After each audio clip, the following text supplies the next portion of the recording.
अस्मद्गुरुपरमगुरून्यतिवरपूर्णौ सयामुनं रामं पद्माक्षनाथषडजित्सेनेशरमारमापतीन् वन्दे वन्दे बृन्दावनचरं वल्लवीजनवल्लभं जयन्ती सम्भवं धाम वैजयन्ती विभूषणं श्रीमान् वेङ्कटनाथार्य कवितार्किकेसरी वेदान्ताचार्यवर्यो मे सन्निधत्तां सदा हृदि இப்படி எம்பெருமான் அனுகிரகிச்சானே அதுபடிக்கு மாமேகம் சரணம் ரஜா அப்படின்ற ரீதியில் நாம் சரணாகதி பண்ணி அதுக்காக அவன் அகந்த்வா சர்வ பாபேபியோ மோக்ஷயிஷ்யாமின்னு சரணாகதனான நமக்கு சங்கல்பம் பண்ணியிருக்கானே பலப்பிரதான சங்கல்பம். அதனால் நாம் பலத்தில் சம்சயம் இல்லாத நிசம்சயனாக இருக்கணும். மாசுச்சஹா அப்படின்னு தான் நிசம்சயனா நிர்பயனாக இருக்கணும். மாசுச்சஹான்னு சொல்லியிருக்கான், அதனாலையும் நிர்பயனாக இருக்கணும். இப்படி நிர்பரோ நிர்பயோஸ்மி அப்படின்னு பரம் இல்லாதவனாயும்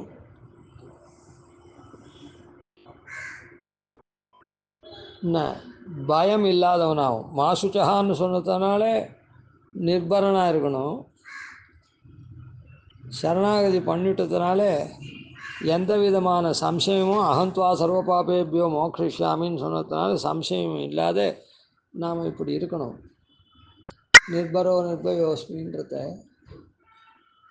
அப்படி இருந்தோன்னா கிருதகிருத்தியன் கிருதார்த்தன் அப்படின்னு நாம் செய்ய வேண்டியதை செய்துட்டோம், இனிமேட்டு ஒன்றும் செய்ய வேண்டியதில்லை. அதனால் நாம் கிருதார்த்தனாகவும் ஆறோம். கிருதார்த்தன்னா பெற வேண்டிய பலன் நமக்கு வந்துட்டா மாதிரி, வரப்போகிறது நிச்சயமானதுனால அது வந்துட்டா மாதிரி அது அர்த்தம். அந்த புருஷார்த்தம் நமக்கு பூர்த்தி ஆகிடுது. எப்போ பண்ண வேண்டிய காரியம் பூர்த்தி ஆகிடுதோ அதுபோல் வர வேண்டிய பலனும் வந்தே தீரும். அதனால் கிருதார்த்தன் அப்படின்னு கொண்டாடுறது. ஏக மொத்தத்தில் நம்ம தன்மை எப்படி இருக்கணும்னா கிருதகிருத்தியன் அப்படின்ற தன்மை. செய்ய வேண்டியதை செய்துட்டோம், இனிமேட்டு அதுக்காக ஒரு வியாபாரமும் பண்ண வேண்டாம் அப்படின்னு தேறி இருக்கணும். நாம் பண்ணின பரநியாசத்தினால நல்லா தேறி தெளிவாக இருக்கணும். இது மாசுச்சஹான்ற சரண்ய வாக்கியத்தினால தெரியுது. சோகிக்காதேன்னு சொல்லிட்டான். இது இன்னும் எப்படி தெரியுது அப்படின்னு சொன்னால், ஸ்ரீபாஷ்யக்காரர் சரணாகதி நம்பெருமாள் திருவோலக்கத்தில் பண்ணச்சே, திருவடியில் பண்ணச்சே, நம்பெருமாள் பெரிய பிராட்டியார் சேர்ந்து இருக்கிற பங்குனி உத்திர நாளில் பண்ணச்சே, எம்பெருமான் கடைசியாக அருளின வார்த்தை அவருக்கு என்ன அப்படின்னா, அத்தஸ்துவம் தவ தத்வதோ மஜ்ஞான தர்சன பிராப்திஷு நிசம்சய சுகமாஸ்வா அப்படின்னு எம்பெருமானுடைய கடைசி வார்த்தையாக சரணாகதி கத்தியத்தை பாஷ்யக்காரர் நிகமத்தருளினார். எம்பெருமான் அவருக்கு பிரத்யுத்தரம் சொன்னால் அதில் கடைசி வாக்கியம் இது அப்படின்னு பாஷ்யக்காரர் நிகமத்தருளிருக்கார் சரணாகதி கத்தியத்தில்.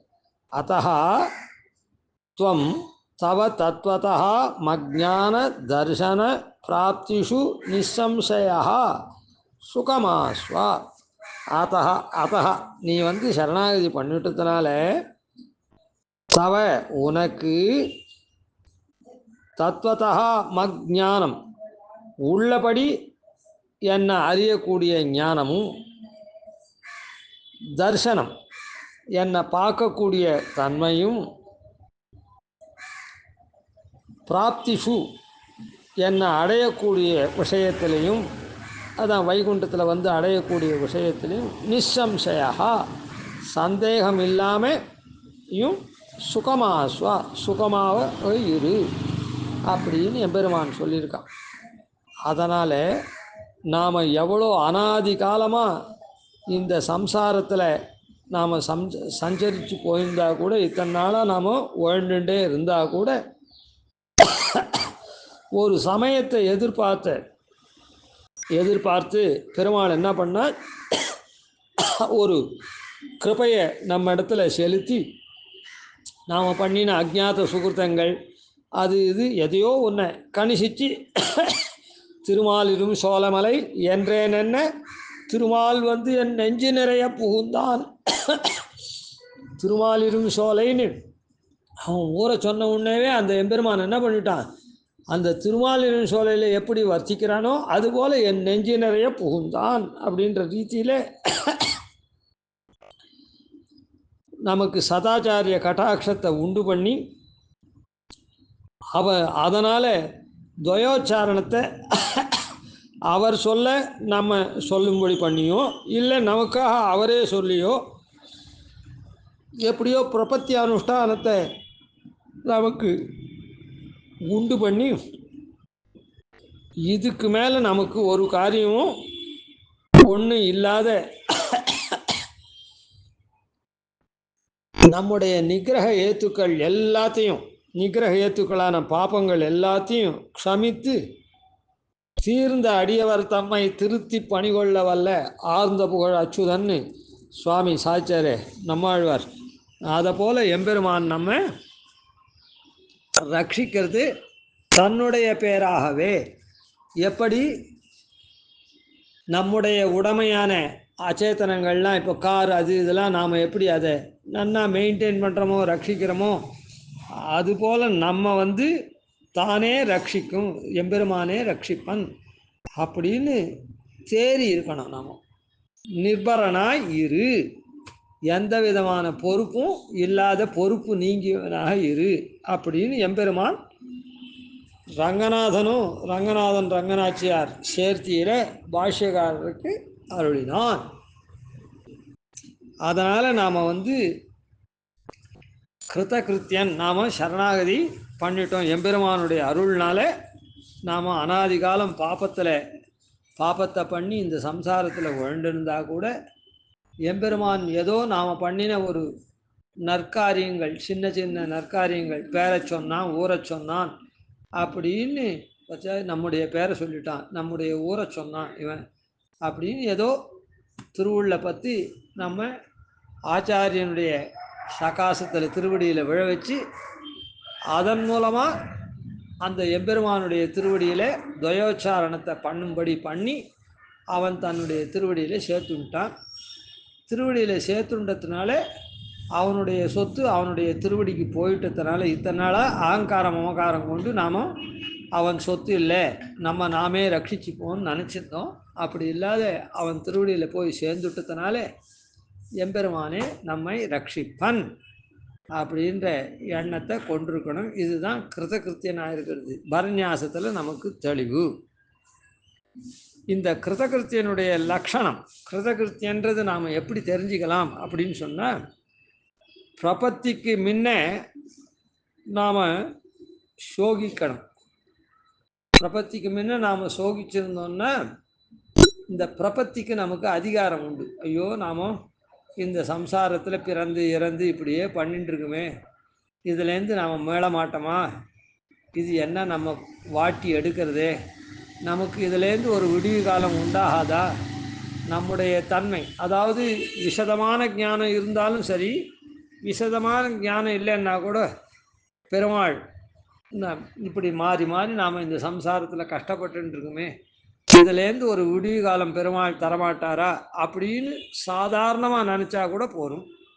இல்லை மோட்சத்துக்கு போய் நாம் வந்து எம்பெருமானுக்கு சேஷபூத்தன் அங்கே போய் இந்த சரீரத்தெலாம் விட்டுட்டு அங்கே எம்பெருமானுக்கு கைங்கரியம் பண்ணணும், ஒழிவில் காலமெல்லாம் உடனாய் பண்ணி அப்படின்னு இந்த போய் நின்ற ஞானமும் பொல்லா ஒழுக்கும் அழுக்குடம்பும் இந்திர நீர்மை இனியா முறாமை இனிமேட்டு நான் இதை பெறாமல் உன்னை வந்து சேரணும் அப்படின்னு விசத ஞானத்தோடு இது பண்ணாலும் சரி, சோகித்தாலும் சரி, விசதமாக இல்லாமல் என்ன இந்த திருப்பி திருப்பி வாழறதும் இது பண்ணுறதும் சாகிறதும் இப்படியே இருக்கக்கூடிய இந்த உலகத்தில் அல்லாடின்னு இருக்குமே, இதெல்லாம் இல்லாத பெருமாள் நம்ம நற்கதிக்கு கொண்டு போக மாட்டானா அப்படின்னு சோகித்தாலும் சரி.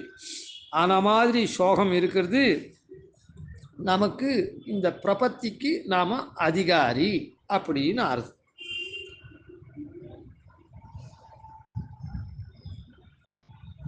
அதனால் பிரபத்திக்கு முன்ன நாம் சோகம் கொள்வது சரியான விஷயம்.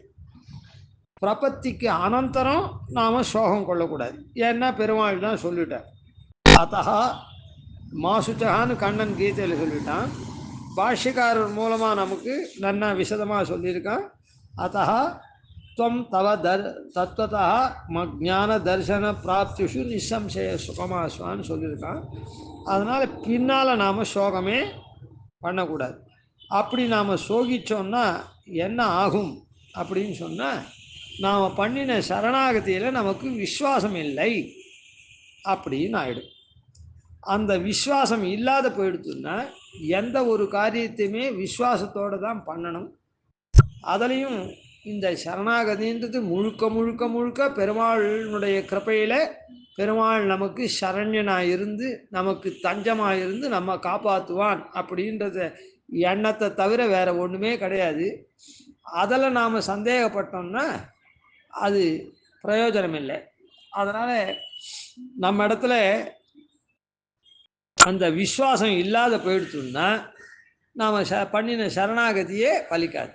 மகா விஸ்வாசத்தோடு கூட தான் ஒருத்தரை போய் நாம் ஏதோ ஒன்று காரியத்தை பண்ணி கொடுன்னு கேட்டோம்னா அவரிடத்துல விஸ்வாசம் வச்சு தான் கேட்கணும். சுவாமி நீர் பண்ணி கொடுத்தா கூட நான் கேட்குறேன் உண்மை, இல்லைன்னா அப்படின்னா என்ன அர்த்தம், சரி இல்லைன்னா நீ போய் பார்த்துக்கோ வேற எங்கேனா விடுவான். சாதாரணமாக பக்கத்தில் இருக்கவாளை நாம் எதனா ஒரு உதவி கேட்டோம்னா சுவாமி நீர் தான் பண்ணணும் இந்த உதவியை அப்படின்னா நீர் பண்ணுவார்னு நினச்சிட்டு நான் நம்பி உண்மை தான் நம்பி இருக்கேன் அப்படின்னு சொன்னால் சரி அப்படின்னு அவர் பண்ணுவார். அவருக்கு சக்தி இருந்ததுன்னா, அவருக்கு சக்தி இருந்தால் கூட சுவாமி நான் உங்க கேட்குறேன் உதவி பண்ணுன்னு, நீர் பண்ணால் பண்ணும் அப்படின்னா நான் சரி நீ இன்னும் பண்ணா பண்ணுறியா, சரி நீ வேறு யாருன்னா பார்த்துக்கோப்பா அப்படின்னு. அதனால் விஸ்வாசம் வேணும். அந்த மகா விஸ்வாசம் இல்லாத போயிடும்.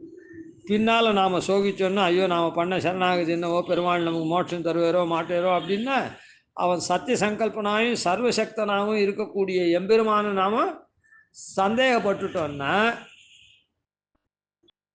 அதுக்கப்புறம் அது பிரயோஜனம் இல்லை. அதனால் நாம் சந்தேகப்படாமல் இருக்கணும். அதனால் பின்னால் நாம் சோகிக்கவே கூடாது. முதல்ல சோகிக்கணும்.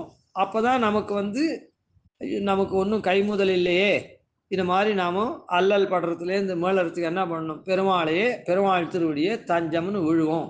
ஆச்சாரியன் நமக்கு சொல்லிட்டார் சரணாகதி பண்ணிக்கோ அப்படின்ற அந்த எண்ணம் தோணும்.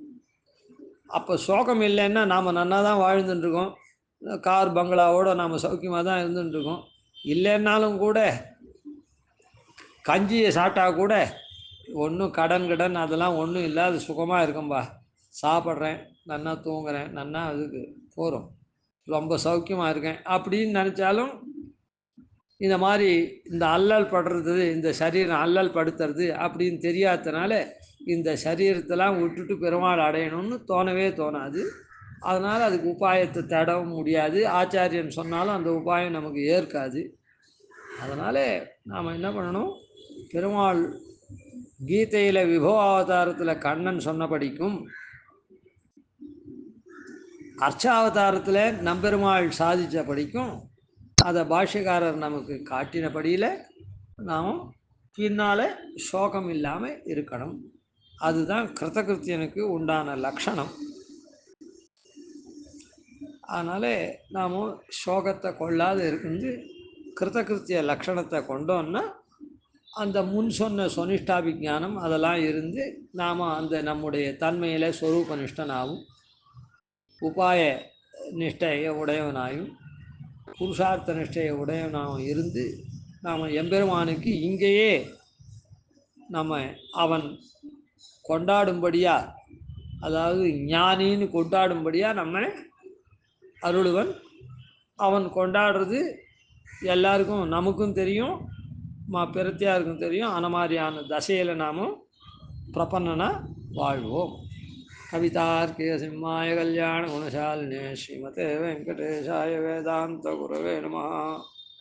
ஆதிவன்ஷடகோபாதீனிதிவர்யான் பஜேனிஷம் ஸ்ரீரங்கபூர்வசரதித்யதீசானபதாஸ்ரயம் ஸ்ரீவத்சவம்சதிலகம் வந்தே ஸ்ரீகிருஷ்ணதேசிகம்.